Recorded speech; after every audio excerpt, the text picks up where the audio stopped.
markets never change. The pockets change, the suckers change, the stocks change, but the market never changes because fundamentally human nature never changes. Hi and welcome to RD360 Money Making Maxims. Today we dissect the wit and wisdom of the legendary fund managers of our time. Peter Lynch, John Templeton, George Soros and a few others. To help us understand them and to explain how they use their principles in our markets, I am joined by two distinguished fund managers, U. Ravindra Bhatt of Dalton Capital and Ajit Dayal of Quantum AMC. Gentlemen, welcome to the show. Thank you. Ajit, can you give me a bio of Peter Lynch, one of the most revered fund managers of our times? Well, he's, I guess, kind of a legend. He was the fund manager for the largest fund at that time, Fidelity Magellan. And he wrote this phenomenal book that investors should read. It's called One Up on Wall Street, where he just uses common day sort of experiences to explain what stocks could be interesting to own and what stocks may not be interesting to own. One of his maxims was never invest in a stock that you can't explain to a child with a crayon. Explain that to us. It's very simple, because finally it is a market which is a clearing house for all ideas. So therefore, if the idea has to catch people's imagination, they have to understand it in a jiffy, because nobody has a lot of time to understand an idea because it has got to be in an encapsulated form. So for example, if you say, take the example of say Bharati, which was one of the biggest successes over the last say 10-15 years. In this bull market. In this bull market. It was a very simple idea that there was this mobile telephony that was coming in, and in fact I remember analysts were not even able to model how many handsets will get sold. So they were trying to see whether it is a proxy, scooters is a proxy, a motorcycle is a proxy, or television is a proxy. So it was completely a clean slate, and but the idea was that this is so convenient that almost everybody will probably want to have it over the next 2-3 years. Ajit, but Peter Lynch is very famous for doing bottom-up stock picking. He once famously said in another maxim that if you spend 13 minutes discussing economic trends and forecasting, you wasted 10 minutes. What do you think of that?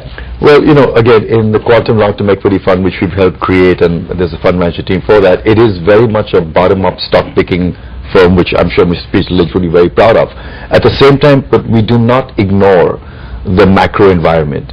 So I tend to disagree with Mr. Lynch on this. I think it's important to understand what's happening around you and then pick your companies and the stocks and the managements that you think can do well across different economic cycles, across different market conditions. So I think it's probably, if you spend 13 minutes, then 10 you wasted. It's probably spent 13 minutes, probably 5 you wasted. But I think you should understand the macro framework. What would you pay attention to? What are the big macro factors that you pay attention to? Well, in this environment that we live, at least in this country, I certainly would look at government policy in terms of what are they doing to interest rates, to inflation, what's going to happen to the FX rates, what's going to happen to government deficits.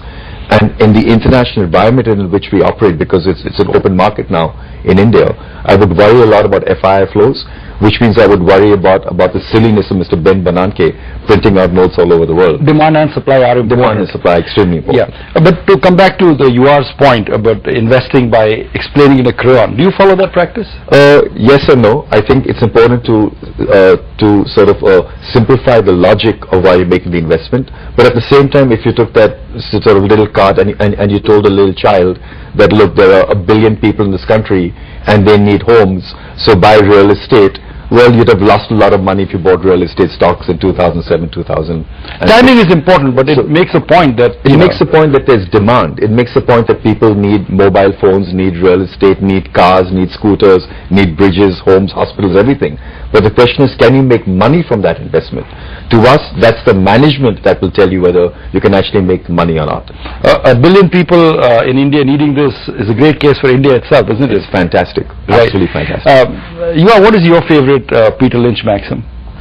Well, I think basically his logic was that we should take PE and growth together. I think he was the one who propounded this PEG sort of theory, the PEG theory, because I think that is extremely important, because the market tends to, lots of people tend to sort of look at PE in isolation without looking at growth.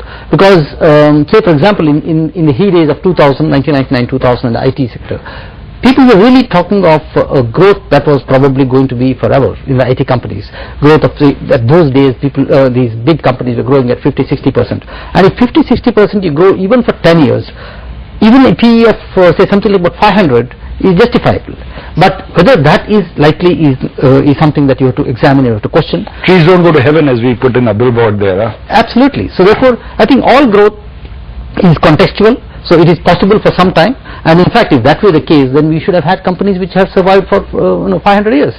There are hardly any companies in the big mainline indices which have survived for more than about 20-25 years. In fact, in the original Dow, there's only one stock that survived since it made Even the Sensex, if you see, there are only 5 companies which are there for the last 30 years. Yes. So it is that there is always change. Sector leadership gets challenged. New sectors emerge. So all these things need to be factored in. So therefore, I think PEG is a very important sort of contribution of Peter Lynch to investment thinking.